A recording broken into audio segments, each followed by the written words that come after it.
a lot of friends. Sit down. We have a little time. Just everybody. Thank you very much. And to our great speaker, Speaker Johnson.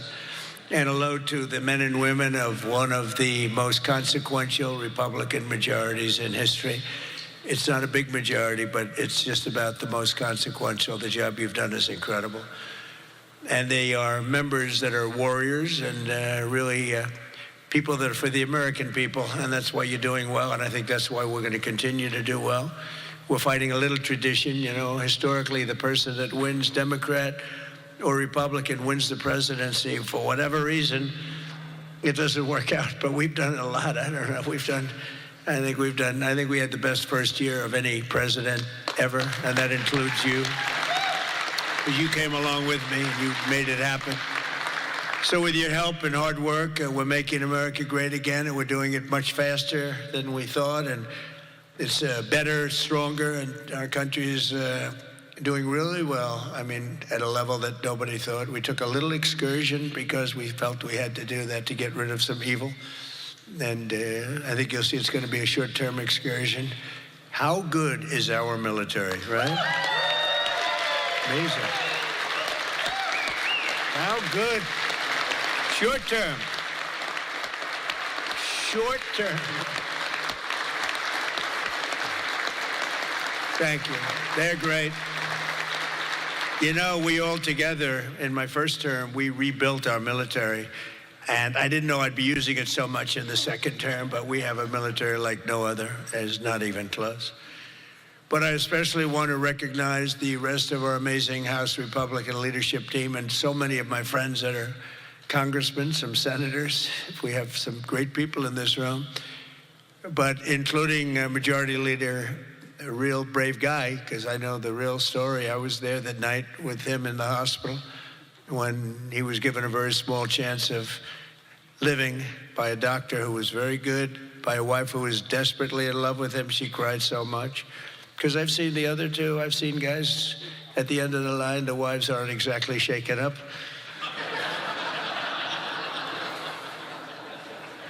When they don't cry, when they have no tears or any sign of tears, this is not a good sign of a great marriage. But he must have a great marriage, because she was just devastated. She was going to lose her guy. But it worked out that the doctor said more blood was put into him than he's ever seen. He was in big trouble. I looked at him that night and I said goodbye to him, but he made it. He was brave, and look at the way he fought back from so many different things. Steve Scalise.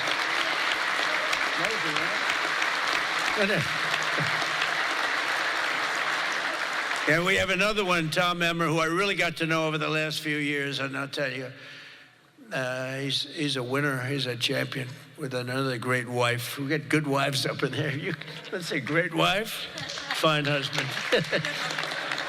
But Tom is just a real champion and a winner, and you have a problem, you go to him, he gets it solved. So thank you very much, Tom. Great job. You've done a great job.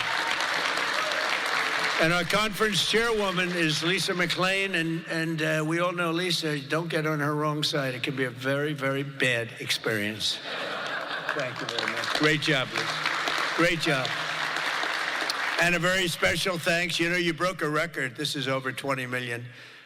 This is, it's the biggest of these type of events that there's ever been by a lot. You know, you didn't just break it, you broke it by a lot. So I want to congratulate you. But there's just great spirit. The Republican Party has fantastic spirit. The level, I don't think, has been seen before. I really don't. We have to get a couple of people on board, which, you know, at least one case is virtually impossible. I wonder who that might be. A sick person. But I want to say a very special thanks to everyone at the Congressional Institute for helping organize this event. This has been amazing.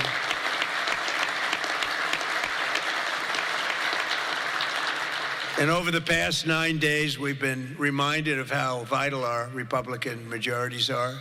And it's, you know, it's America's future. We're really fighting because these people, you saw the other night at the State of the Union, you saw these people. They wouldn't stand for a mother who just lost her daughter by having her throat slit from behind. They wouldn't stand for the helicopter pilot who just got the Congressional Medal of Honor for landing safely in Venezuela, a helicopter with a lot of soldiers on that helicopter. And he was able to land it safely, and his leg was practically ripped off. And for those people that know about helicopters, you land them pretty much with your legs, right, Tom? You land him with the legs, and he was in bad shape, and he got that. Not only landed, he landed in exactly the right spot at exactly as blood was pouring down the aisle, which didn't make all of those soldiers in the back feel too good. They're looking at a pilot who's bleeding out. But they didn't want to stand for that. They didn't want to stand for a 100-year-old soldier who had left a legacy of bravery. Everybody talked about it for years, and it was time for him to get the Congressional Medal of Honor. They didn't want to stand for him. There's something wrong with those people, and we can't let them ever be in a position where they can lead this country again or destroy this country again, because we almost lost this country. This country was close to being lost.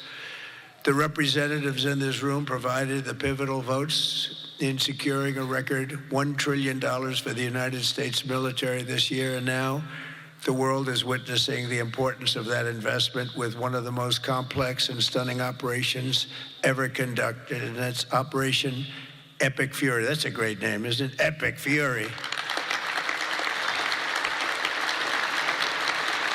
That's even better than Midnight Hammer, which was pretty good too, right? That was where we knocked out their nuclear potential. That was a big day, because if we didn't do that, they would have had a nuclear weapon within 2 weeks. And I think we'd be in a lot different situation.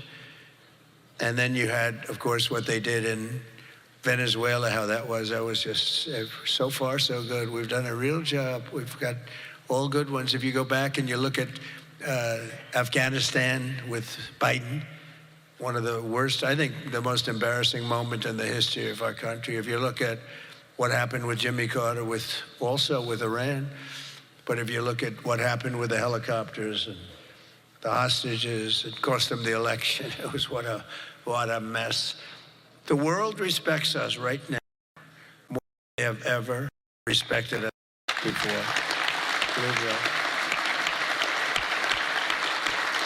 And because of Republicans, you people in Congress, the United States has by far the strongest and most powerful military on the face of the earth. We're the strongest military anywhere in the earth, and now everybody understands it. Together with our Israeli partners, we're crushing the enemy in an overwhelming display of technical skill and military force. Iran's drone and missile capability is being utterly demolished. The Navy is gone. It's all lying at the bottom of the ocean. 46 ships, can you believe it? In fact, I got a little upset with our people. I said, what quality of ship? Excellent, sir. Top of the line. I said, why did we just capture the ship? We could have used it. Why did we sink them? They said, it's more fun to sink them. I said, they like sinking them better. They say it's safer to sink them. I guess it's probably true. But think of it, we knocked out 46. Actually took 3.5 days. Their terrorist leaders are gone, or counting down the minutes until they will be gone. Think of it, we had leaders and they're gone. Then we had new leaders and they're gone. And now nobody has any idea who the people are that are going to be the head of the country, and will not relent until the enemy is totally and decisively defeated.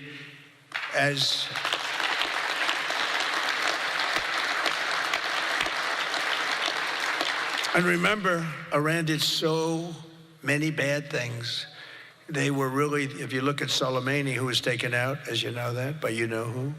But if you look at Soleimani, the father of the roadside, you call it a roadside bomb because most people don't understand the different terms. It was where they plant bombs in roads. As you drive by, happily drive by, the bomb goes off, and no matter how strong the armament, it just kills the people. Or you lose your arms, legs, and face. And those bombs got worse and worse, and he got happier and happier, and we took him out.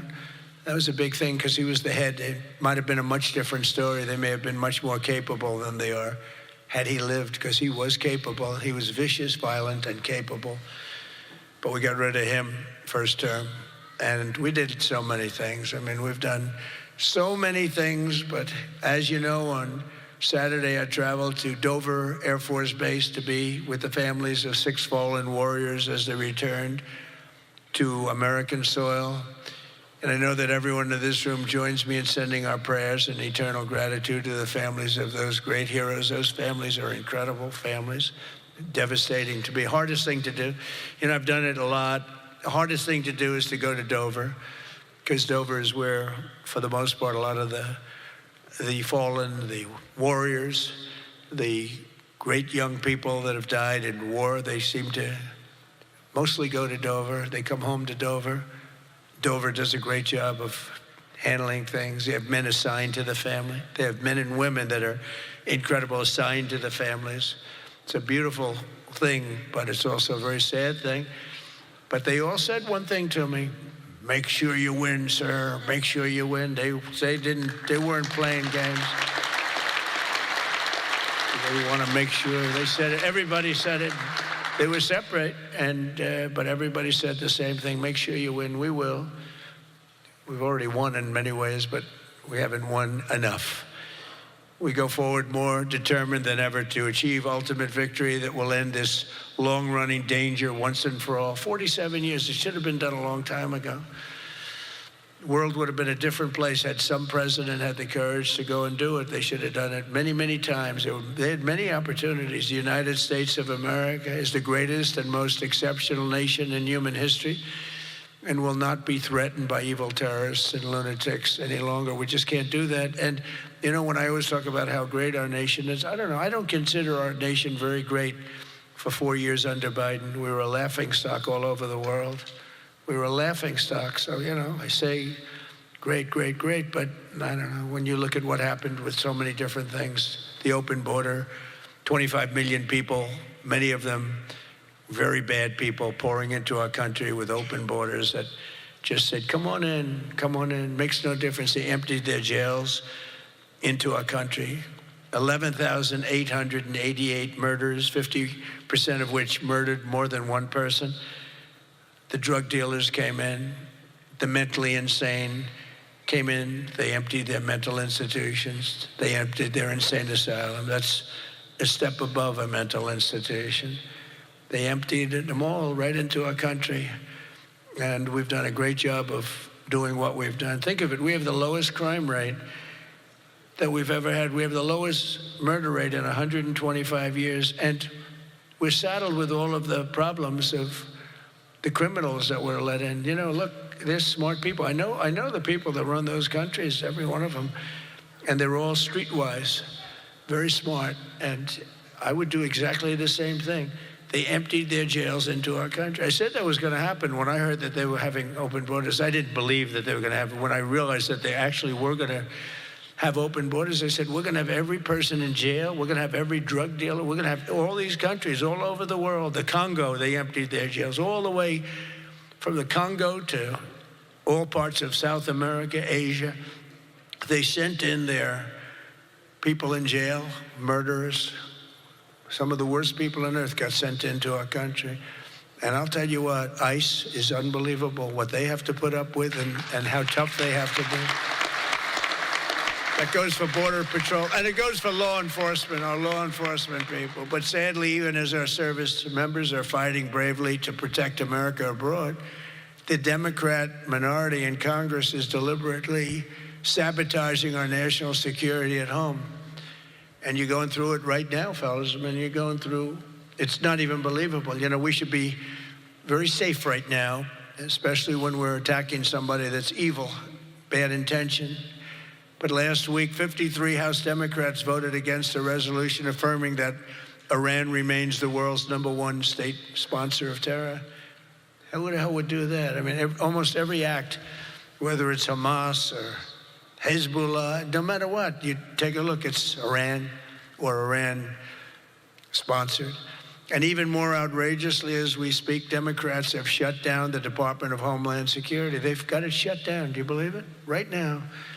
Because they care more about amnesty for illegal alien criminals than about protecting the lives of American citizens. I mean, take a look at it. The American citizen is being scoffed at by Democrats. It doesn't make sense. None of this stuff makes sense to me, you know, when they sat and they wouldn't stand up for incredible people. They just refused to clap, stand up. By the end of the speech, by the way, they were all standing because somebody was passing them. No, you people are getting killed tonight. They were all they'd stand up for everything I was saying. At the end, that last half hour, they were standing up for things that they shouldn't have stood up for because they got the word, you're getting killed tonight. Stand up and clap for the woman that just lost her daughter, please, to a violent criminal. But Democrats must vote immediately to reopen the Department of Homeland Security so that we have the resources to keep America safe.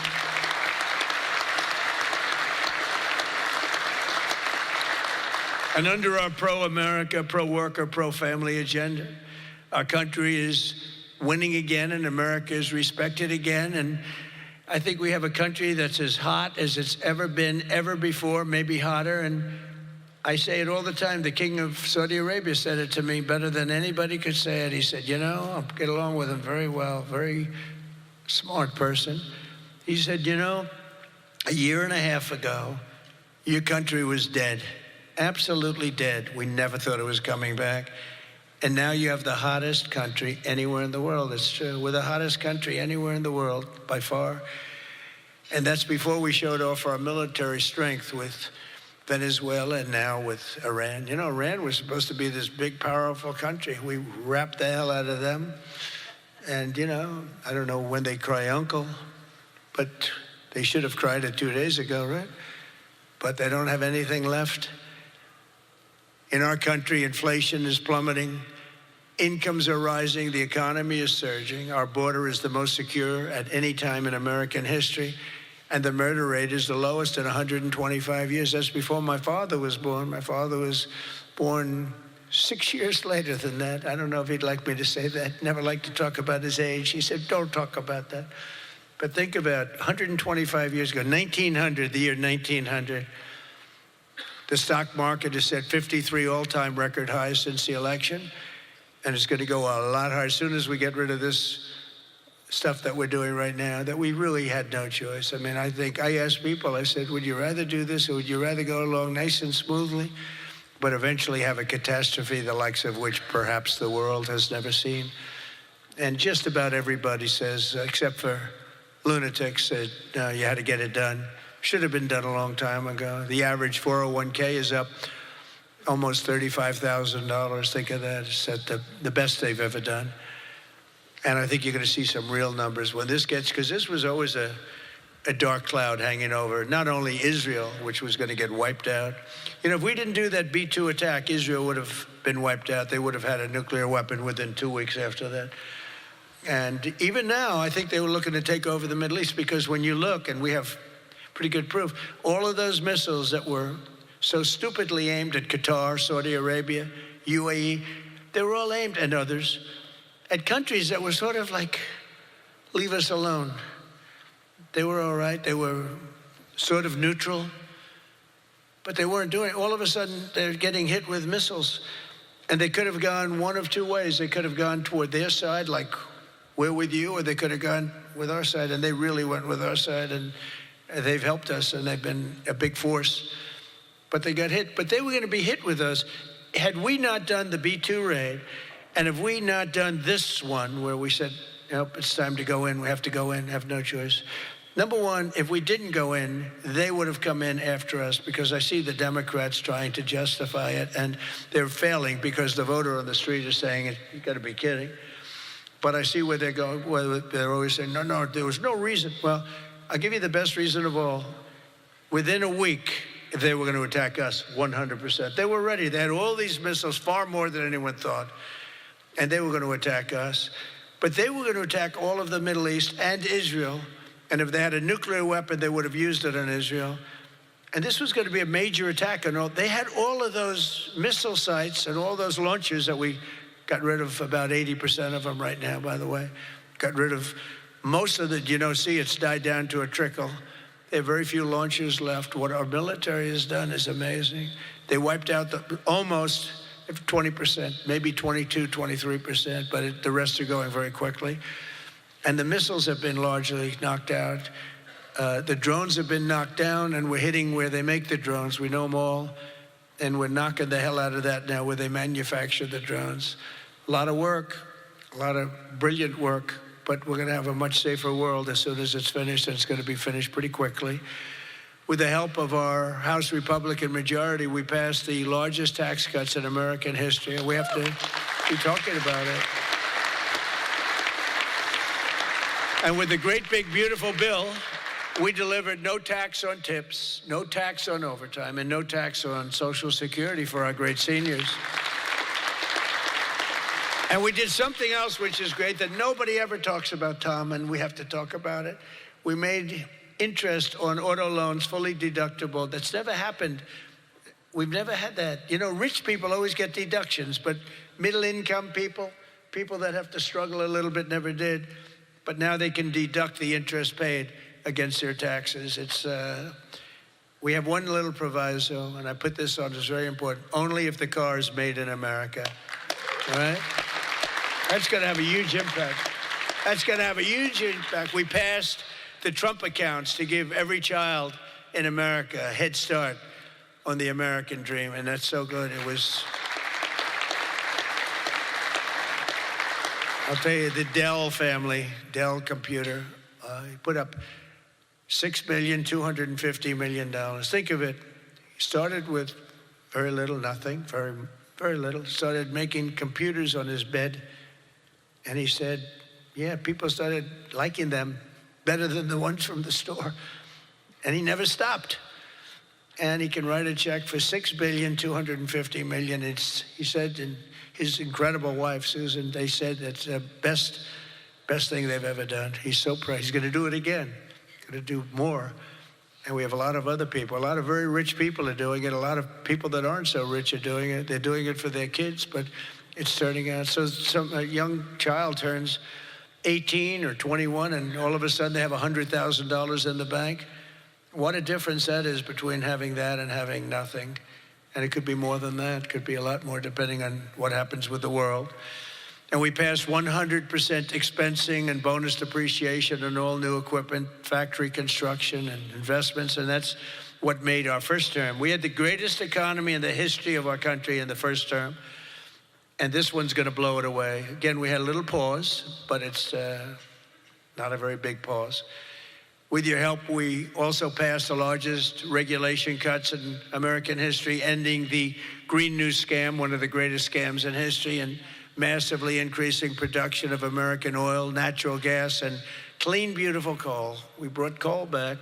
You're not allowed to say coal without clean, beautiful. Got to be clean, beautiful. China uses coal. They're building about 65 massive coal plants right now. But China, great respect for China, but you know, they make all the windmills, right? The only thing they don't do is use the windmills. They make them. But try finding wind farms in China. There aren't too many of them.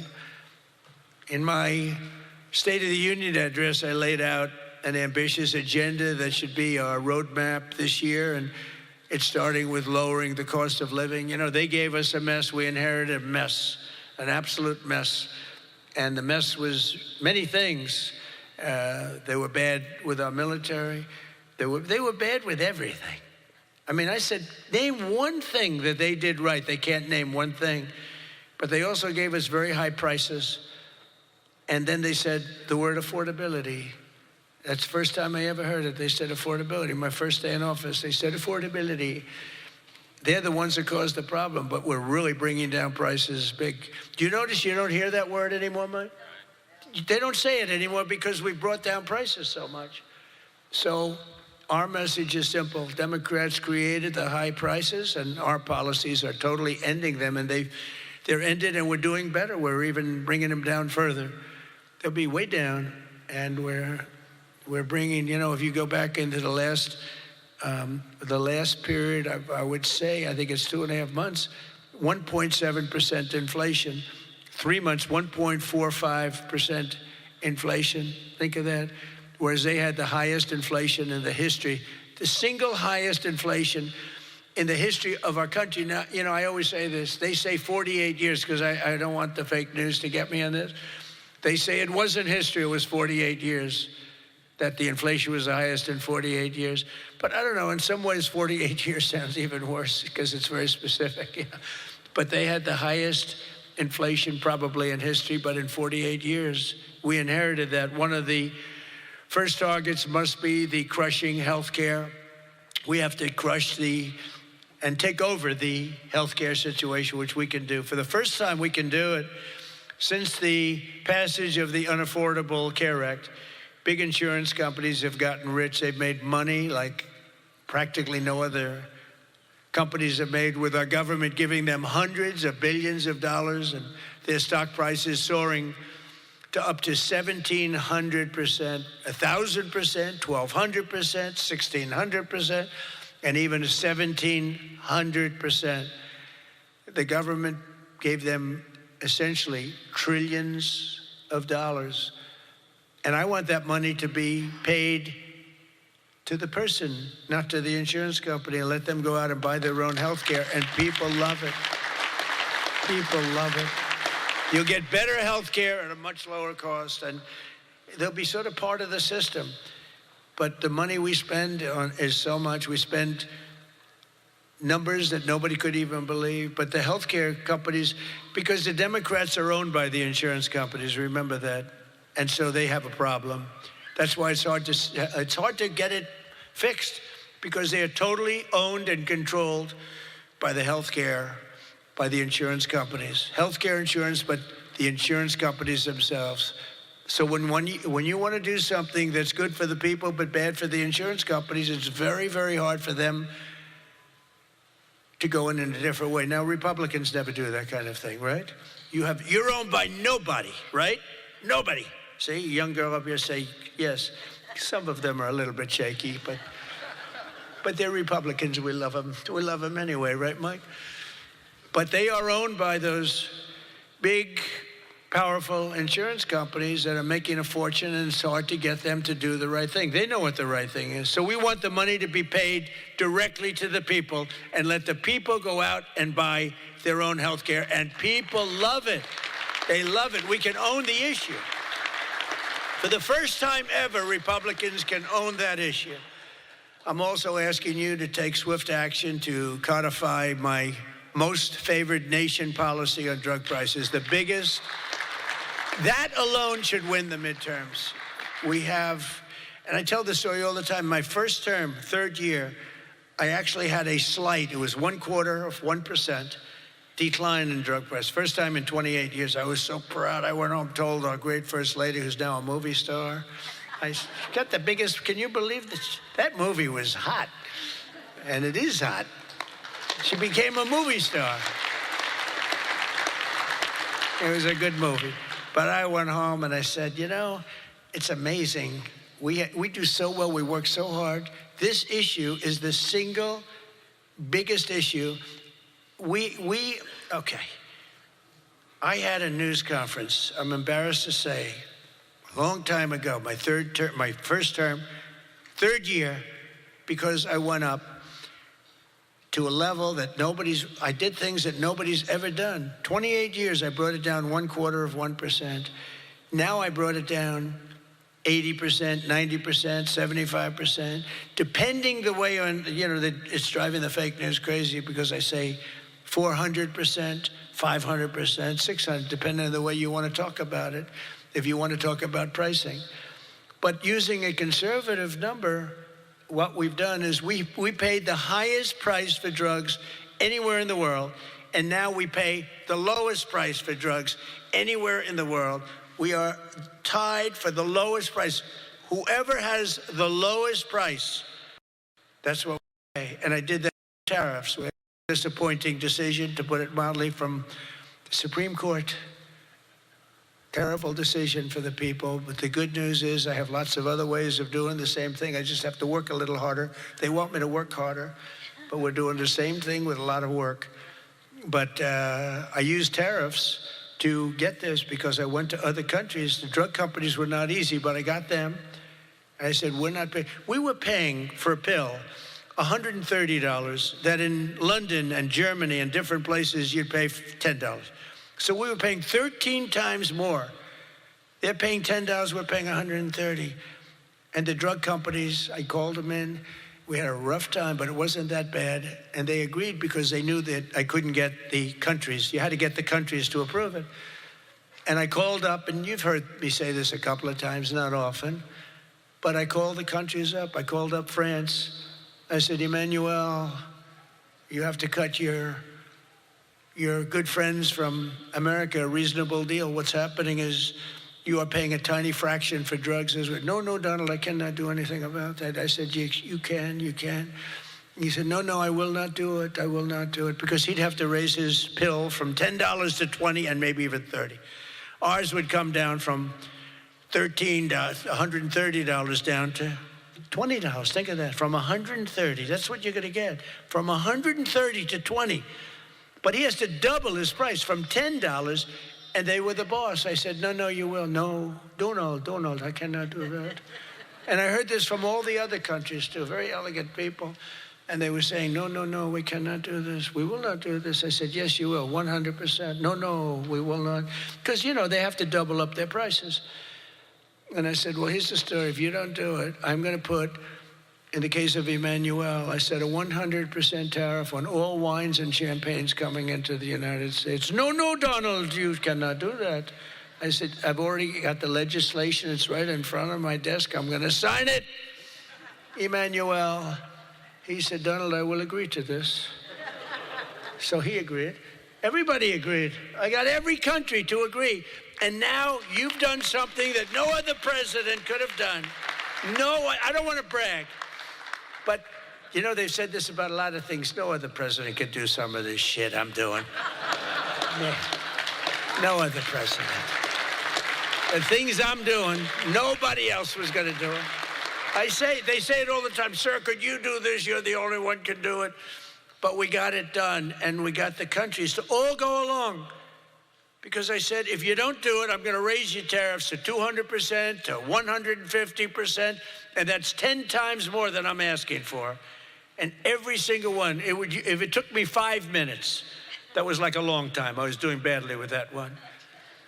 So now we have most favored nation pricing into permanent law, and you should codify it. But I don't care that much about codifying it, because what politician is going to agree to increase drug prices by 500%, okay? So, but it's still good to have it codified. Don't you agree? They're saying, sir, we have to codify it. I said, that's okay, but I'm not. Other things you should codify. That I can tell you. This one, you should codify, because you want to take credit for it. You want to take credit for it. So if you can, please codify it. Get out there and codify. You're getting an 80%, 85%, 55%, 70% reduction in drug prices. Codify it. But if you don't, no president's going to raise it, in my opinion. Although they are crazy, these people are crazy. They could find a way. You better get it codified. And as we work to bring down interest rates so that more Americans can afford a house, I'm also asking you to ban the Wall Street firms, large Wall Street firms, institutional investors, from buying up thousands and thousands of single-family homes, hundreds of thousands of homes, because homes really are for people, not for hedge funds. We want to get the market out so they can do it, and we're stopping it. We want people to be able to buy a house. It's the American dream. Buying a house is a part of the American dream. And we must also stand up for the safety of our citizens. One of my guests at the State of the Union was Anya Zarutska, the mother of beautiful 23-year-old Ukrainian girl who was stabbed to death on a train in North Carolina by a deranged criminal, arrested more than a dozen times. And I had the mother, as you know, at the State of the Union, and she was devastated. Beautiful woman, devastated, uncontrollably devastated. And we couldn't get one Democrat to even clap. The Republicans clapped and went wild, and they loved her. Not one Democrat in that whole room even thought about clapping. They sat there frozen-faced, disgusting. House Republicans should get every member of Congress on record and pass a tough new crime bill that imposes harsh penalties for dangerous repeat offenders, which this nut was.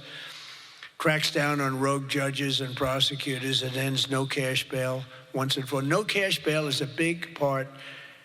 I mean, you have a man murder somebody, and by that afternoon, he's out on bail. No cash bail. It's a huge problem. We also need to end deadly sanctuary cities, and you have bills before you now, and you're working on things, but hopefully you can do that, Mike, because it's terrible. They're sanctuary for criminals. That's all they are, sanctuary for criminals. They fight ICE all the time. That was the problem up in Minnesota. They had a lot of criminals in there. They wouldn't give it to us. And to stop illegal aliens who cannot even speak English from driving 18-wheel tractor trailers. They have no idea what they're reading. I wouldn't be able to do it in their countries. There's arrows, there's speed limits. They have no idea what they're reading. And in many cases, they're on drugs on top of that. We need to ban any state from granting commercial driver's licenses to illegal aliens. Have to do it. And I want to thank House Republicans for passing another common sense measure. I would think it's the easiest thing. I just told Mike.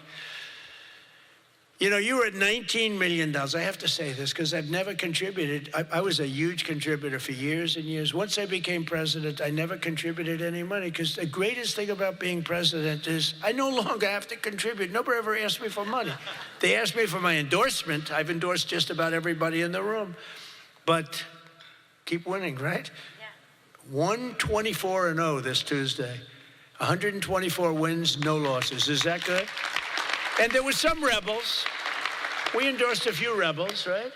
A few that Mike was saying, it's going to be a tough one. But we're 124-0. But as president, nobody ever asked me for money.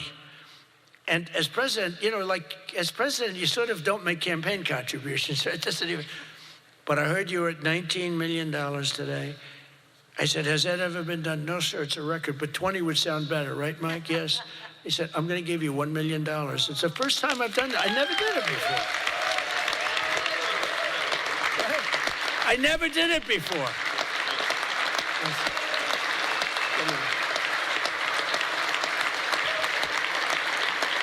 I never did it before. Now I'll be hit up by every political group, every Republican running. Sir, can I have some, give me a little cash. I'll have Emmer come up to me and say, how about a little cash for my campaign?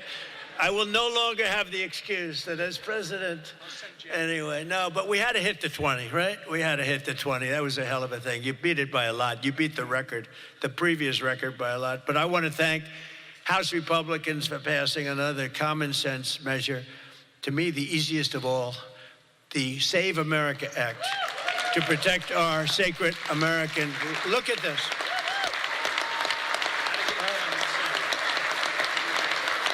Look.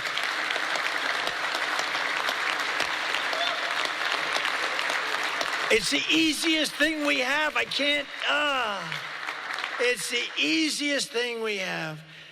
Now, the problem is you call it the SAVE Act, and nobody knew what the hell the SAVE Act. Have you been seeing, I've been working overtime the last month. It's called the, capital the Save America Act. And I saw Schumer yesterday, we will stop Save America. He's getting killed. They can't do it. And then the things within the Save America are so good. But just the title. So we had that with MAGA. Greatest name of all time. Make America Great Again. MAGA. It just worked. You know, I had something, Keep America Great. It was good, but it didn't have that MAGA. You know, there was nothing you could see. I had CAG.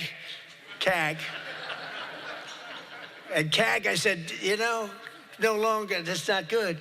But MAGA is great, and we'll always respect MAGA. We love MAGA. We're never going to let you down with MAGA. But this one's even better if you think about it. This says, America. We're going to save America. The Save America. How can they fight us? The Save America Act. And I've watched them. I watched Schumer, who's horrible. What a horrible politician. He is now a Palestinian officially. He is registered as a Palestinian. He's taken the biggest turn of any human being I've ever seen. He's gone from totally pro-Israel to totally pro-Palestinian. He wants to protect the Iranian people that are quite nasty.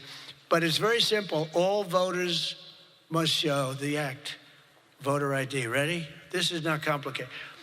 Voter identification. Now, I have a whole list, but I don't want to put, I have like hundreds of things on the list. If you go shopping, if you do this, if you buy a car, if you license a car, if you point to everything you need to have identification. So all voters have to show identification, ID. All voters must show proof of citizenship in order to vote. So you have ID and you have citizenship. So far, good.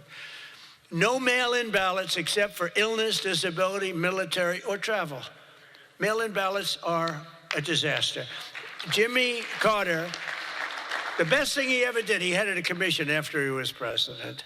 It was the single best thing, and he did a thing on mail-in ballots. He said mail-in ballots should not be allowed because they are inherently dishonest. And we have seen it time and time again, and we just keep going with it. And I put that down as a top 3. Look, no mail-in. Now, you have the exceptions for the military, and I would even say foreign-based military. But for the military, for disability, for illness, and if you're traveling, you have an excuse. And I was lenient on that. But those 3 things. Then I added 2 more. These are best of, best of. These are called best of Trump. We should also add on to this bill. And so what I've asked Mike to do is to draw a new one with these few things added. And let's go for the gold. Let's not just get one like voter ID, but, it can be given to you by your daughter. Your daughter, she has to be of age, like above 6 years old, she's allowed to say. You had to see some of this stuff is so bad. They're doing everything possible because they know if we get this, they probably won't win an election for 50 years, okay? And maybe longer. And they're going to fight like hell. But boy, do they get killed. Because even the Democrats, you saw the numbers today, Democrats voted 86% that this stuff should be passed. The Democrats, with Republicans, you're at 98%. But Democrats are at 86, except for the people that run the Democrat Party, because they want to try and win elections illegally. It's the only reason you vote against voter ID is because you want to cheat. There's no other reason. They come up with reasons. They say, it's racist. That's their number one, racist. Then you have to explain it, and they're just sitting there mumbling. They can't explain it. And it's actually very insulting when they use the term racist. Very insulting to the people that they're trying to so-called defend, but they're not defending. Then I wanted to add 2 more to it because I say 95%, maybe 100%. No men in women's sports, very simple. Add that in. And I wanted to add in one other, I'm not even adding in no open borders because, there's some people that like open borders. These people are crazy, but that's okay. Because I want 5 things that are like close to 100%. No transgender mutilation surgery for our children. You can't have transgender for our children. So those 5 things. 5 things. Voter ID, citizenship, mail-in ballots, no mail-in ballots. Right? We don't want men playing in women's sports. That's got to be about close to 100%. We don't want men playing in women's sports and no transgender mutilation of our children. Now, that should be the easiest thing to get past that you've ever had. Each one, it's best of Trump. Those are best of Trump. I have some that are very popular, but I wouldn't put them in that category. This is the number 1 priority. It should be for the House.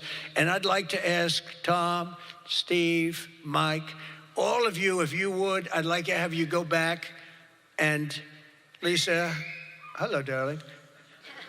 She was screaming her affirmation of what I said. The kid went wild. She was so happy that somebody finally said, let's vote on this. Lisa, you're going to get it done. Okay, I'm going to count on you. Forget the men up here. I'm going to count. Deal. But it's actually a matter in a serious way of national survival. We can't have these elections going on like this anymore. You use paper ballots. If right now they have watermark, it's so safe, it's so good. You put it gets under a light. It says, a code. It's very, very hard to cheat. Another thing, and I don't even bring this up, it costs 7% the cost of those crazy machines. You know, I love the machines where they get the machines, they spend all this money, and they announce during the election that the tabulation will go along for another 3 weeks, right? With mail-in voting, you know, there's not a country in the world that does mail-in ballots anymore. They tried it. France tried it. It failed. They go to paper ballots. They're all doing paper ballots right now. Most of them are doing paper ballots, except us. And nobody is doing what we're doing. And there's no elections so corrupt as the elections in the United States of America. And we can solve them with this. And the reason I put those other two that have not much to do with it is because they are equally popular. And I think it might help us. And for those people that like Pfizer, I said, maybe you put them together because a lot of people feel very strongly about Pfizer. Some people don't, but the people that want it, they really want it. And generally, for whatever reason, they're opposed to what we're saying about, you know, about the ballots and about citizenship and all of those things. And so put them together and you might get a vote, but we have to get it done. And then we have to get the Senate to do it. But if you could send a bill up to the Senate, we're going for the gold. We don't want what was said. The SAVE Act, it was all right. Nobody knew what the hell it was, including me. I kept saying, what's this? Save America Act. Don't ever say SAVE Act again. It's a loser. The SAVE Act. Nobody has any idea what are we trying to save? It's the Save America Act. If you could send it up in full form, meaning just straight, we will, I think the Senate has to approve it. I really do. I think, and they're going to have to go the filibuster, and maybe it's going to be the talking filibuster like the old days. The great Jimmy Stewart, right? Remember the great movie, Jimmy Stewart? But they have to get it done, because if we don't get this done, if it takes you 6 months, I'm for not approving anything. I'm for not approving anything. I don't think we should approve anything until this is approved. And they can't win politically. Look, you have them in a corner, and they're listening to every word I'm saying, and it doesn't matter, because they can't win it politically. Because when they say, we don't want voter identification, we don't want proof of citizenship, all these things are just losers for them. And they won't be able to withstand it. Just like at the State of the Union, they started clapping at the end. I said that.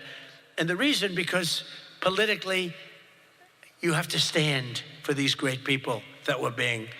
And the word came out from people watching it on television, you guys are getting killed.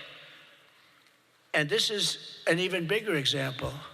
So if I could ask the people in this room to go for the gold. We're going for the gold. We're not going for the bronze. We're not going to sign a watered-down version like has been sent up there. Let's go for the gold, and let's just not accept anything else. I'll tell you what, I'm willing to just sort of say I'm not going to sign anything until this is approved. I really am. That's how bad it is. And we're going to have to push the Senate, because you have 4 or 5 senators that are, I don't know, 4 or 5 Republican senators. You'll have to explain them to me, but we're not going to get into that. But we're going to push them to get it done, because I don't think you can politically exist if you're not going to do voter ID and these things. I don't think the people in this country will stand for it. So I'm making my biggest plea tonight. It'll make you, and I'm not doing it for this reason at all. It'll guarantee the midterms. It'll guarantee the midterms. If you don't get it, big trouble, my opinion. If you get this, your midterms, and they know it. For 2 reasons. Number 1, they won't be able to cheat. And number 2, the people are demanding it. Every time I go out, Save America, sir, Save America Act. We want the Save America Act, sir. That's all they talk about. They don't talk about housing. They don't talk about anything. That's what they talk about. And if you send it up that you're going to win the midterms at levels that you can't even believe, and you're going to win every election for a long time until somebody really screws things up, and hopefully that won't happen. But I've never been more confident that if we keep these promises and deliver on this popular agenda, the American people will stand with us in overwhelming numbers, just as they did in 2024. I heard Mike say it's actually 78 million votes, but it was actually 86. You know, they cheated like hell on the list, but it was too big to rig. Remember? I won 3 times. First time was great. Second time, they cheated like hell. It was COVID. And their cheating was at an inspirational level. We can't let that ever happen again. And then they cheated again in the last election, but I went up. The term I used most was too big to rig. You got to go out, don't believe, because we had polls having us way up. I said, don't believe the polls, go out and vote. Make it too big to rig. And that's what happened. A couple of races they cheated on, they got away with it. A couple of Senate races, my opinion. But we have to make it too big to rig, and that's what we did. But we shouldn't have to win an election that way. You could have a hard time winning elections that way. So you got to get that passed. And if we fight, we will win, and we will make our country safer and stronger and richer and greater than it ever has been before. And I want to say, very importantly, because they would like you not to say this, because this is a terrible thing in their opinion to say, God bless you and God bless America. Thank you very much, everybody. Thank you very much. President Trump wrapping up his remarks there at the Republican conference in Doral, really making his roadmap to other Republicans ahead of the midterm, saying what he would like to get passed in the House and the Senate before the midterms. And again, President Trump now setting up for a major news conference coming up at really any moment. It's going to be in a different ballroom, but at the same location. So we will be getting a lot of questions, of course, on the timeline for this war in Iran. We already heard that President Trump told many reporters already that he feels that this war is going to be over quicker than expected. So we'll be keeping an eye on the news conference coming up in just moments, everyone. We are going to take a 2-minute break, and we will be back with much more on Live Now from Fox in just moments.